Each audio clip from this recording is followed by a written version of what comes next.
What's up, guys? The Sideline Social Crew dropping episode 10, week 4 pick'em. Had some upsets last week, some winless teams still, some disappointing games. But hopefully this week we can bounce back on pick'em. Let us know who you guys got slated to win this week. Hope you guys enjoy the video, and we'll be seeing you real soon. Week 4 is upon us. As you guys can see, Hale's 25 and 23, Donald is 13 and 17, and your boy, Gilbert Grapes, is 34 and 14. Go ahead and start us off with the Thursday night game between the Cowboys and the Giants. I pray for the Giants to win, even though I'll be, that'll be an L for me. I'm tired of watching the Giants get their ass whooped. This will probably be like the 6th straight fucking year. So ninth. Yeah, we go 9-0. Yeah, I'm saying I can't have that. So please win, but I don't expect y'all to win. None of us have them slated to win, so that is a quick 3-0 right there. Moving on to the Saints and the Falcons. Obviously, these guys are very high. I believe in the Saints being one of the toughest NFC teams. You know, they're top 5 for sure. But the Falcons have been playing complete football, in my opinion. You know, they make some bonehead decisions. The Chiefs game, to no surprise, ended or had a blown call that should have been pass interference. But we're not going to talk about that. It is pretty tough. But I do have the Falcons winning. I think they can beat the Saints. I think Bijan is a tough runner, hard to stop. I think Kyle Pitts at some point is going to start opening up and catching that rock, baby. Moving on to the Bengals and Panthers. This is a pretty easy week for all of us. We have Bengals beating the Panthers. Andy Dalton obviously played great, but it's kind of hard to think that the Bengals are going to go 0-4. Moving on to the Rams and the Bears. We have the Rams and the Bears again winning it. Caleb Williams looked pretty good last year at 365 passing yards. But it's kind of hard to beat Matthew Stafford and the Rams, even as injury prone as they are. But we think this is going to be a pretty big week for the Vikings in Green Bay, so I'll let Hale take it from here. Yep, this is my game of the week right here. We got Vikings coming in real hot. Packers played good with Malik Willis for his first game, so they look solid too. But I don't know if you can sustain that against the Vikings. It's been said multiple times how good Brian Flores' defense has been throughout the year, this early stint of the year. Sam Darnold is an MVP contender, so they got Justin Jefferson. They're a more complete team. So yeah, we all got the Vikings winning that one. Yep, and it is a division game, so they sway either way. So it is going to be a great game. Yeah, anything can happen. Yeah. Moving on. I just don't see Jordan Love playing that one. So yeah, that is true. But Malik Willis is 2-0, baby.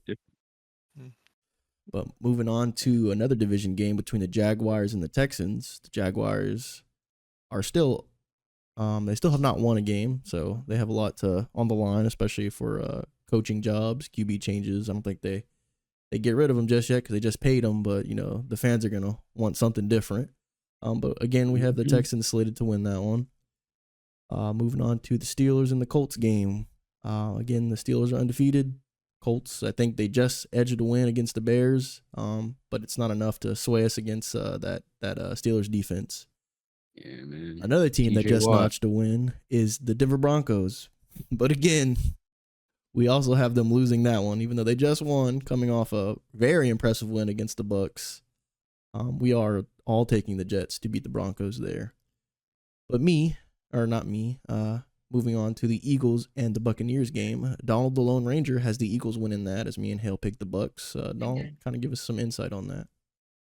I think the Bucs. The Eagles have played real well. I know a lot of people are seeing a couple losses on their schedule and worrying, but I think they're fine. Saquon Barkley's 140 yards, and I think the Bucs have pretty awful run defense right now. That's basically the only reason. Yeah, Vita Vea is kind of. I think he's day to day. He was out our game in the third quarter 2 weeks ago with an ankle injury. I don't know how much he played against y'all. But yeah, Saquon is a monster, but I just still think the Bucs are a better defensively sound team. I think if they can click their offense early, I think they do have a chance to win. They can't run the ball for shit, but it's okay. The Eagles are trash. Yeah, that's fair. Fuck the Eagles. Fly, Eagles, fly. Moving on to the Commanders and the Cardinals game. I myself am not a big believer in the Cardinals. They played good against us. Their defense did, but their offense looked like ass water. And Jaden Daniels, after his performance the other night, it's kind of hard to go against the grain here. So I'm going to go ahead and be the the lone wolf here, on why I picked the Commanders over these two fellows who picked the Cardinals. I do not regret my decision. Moving on to the Patriots and the San Francisco 49ers. Again, this is an easy pick. It's San Fran over the Patriots. We're not really impressed by Jacoby Brissett. Drake May was in for the last drive in the fourth quarter and looked like shit. Jacoby Brissett looked like shit. So yeah, it's pretty easy there. Moving on to Kansas City and the Chargers, another division matchup. We obviously all have the Chiefs winning. The Chargers looked impressive to start the season, but they did just drop a game, so it is kind of hard to think that, emotions are going to be high. I think they're going to kind of have their head down a little bit. And the Chiefs are a tough team to beat. It's not no walk on the park against the Chiefs and the refs. Kind of tough there. But moving on to the Browns and the Raiders. Me and Hale think the Raiders are going to get it done, but Donald believes in the masseuse fiddler and the Browns.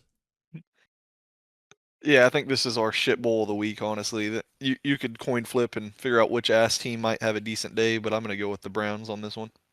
Yeah, I mean, I think I've seen they've too played much every game quarterback close play. this year, and that's a little bit too much for a little bit of a positive for me.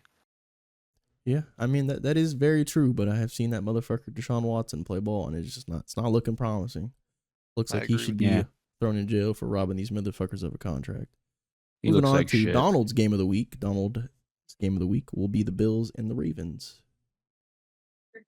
Yep, every time Lamar Jackson and Josh Allen end up against each other, it's a game of the week, whether it's in the playoffs or what.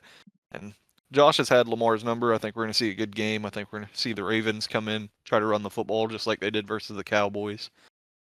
Yeah, Bills have been pretty decent in pass defense, so they'll probably put it on the ground, and then Josh Allen's going to do his usual thing. He scared the crap out of me in fantasy last week. Honestly, Oh boy, I that's a thought he was crazy gonna game. do it, bro. I thought he was gonna do the impossible. But Yep, the 50-point comeback. yeah, I think it is gonna be a great game. I think the Bills have a lot on the line. I think the Ravens have a lot on the line. I think the Bills are looking to go 4-0. I think the Ravens are looking to establish themselves as not an ass team and kind of get out of that 0-2 slump they had. I think whooping the Cowboys' ass was a good sign, but damn near blowing that fucking lead, definitely still, had some question marks. Like, is this team, for real? Are they just, playing hard first 3 quarters and let's jump ship the last quarter? They ain't proved nothing. We're trash. Moving on. Man, the flip flop of the Cowboys fan. Oh boy. Moving on to the Tennessee Titans and the Dolphins. Obviously, Will Levis is still playing quarterback. I don't give a fuck who the Dolphins have at quarterback. They have a lot more weapons, a lot more sound of a defense. Let me retract that statement. Their defense for the Titans is actually really underrated, but the Dolphins, they're solid. Name-wise, have a better defense.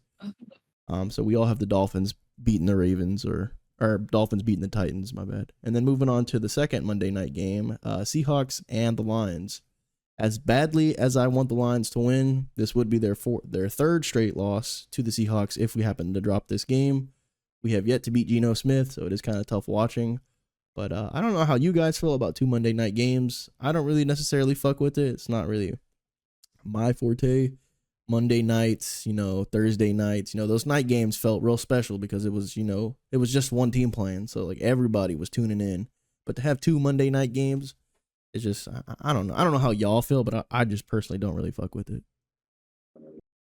Personally, I liked it a lot last week because what they're scheduling for the games, you can pretty much catch the first half of one game while the other's in halftime and then flip-flop back.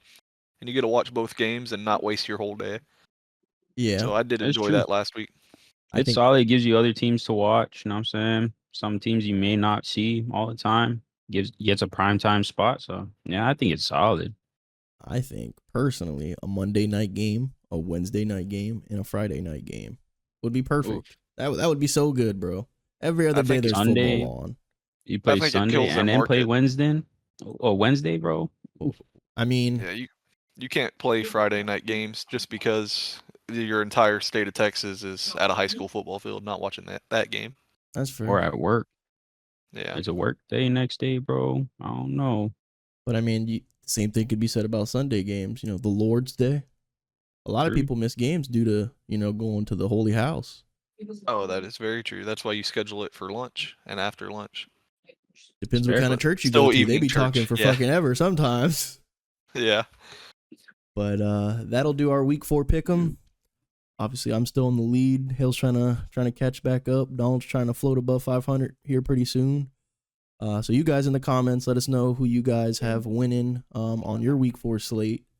And stay tuned for the next video. And we appreciate you guys stopping by. Peace.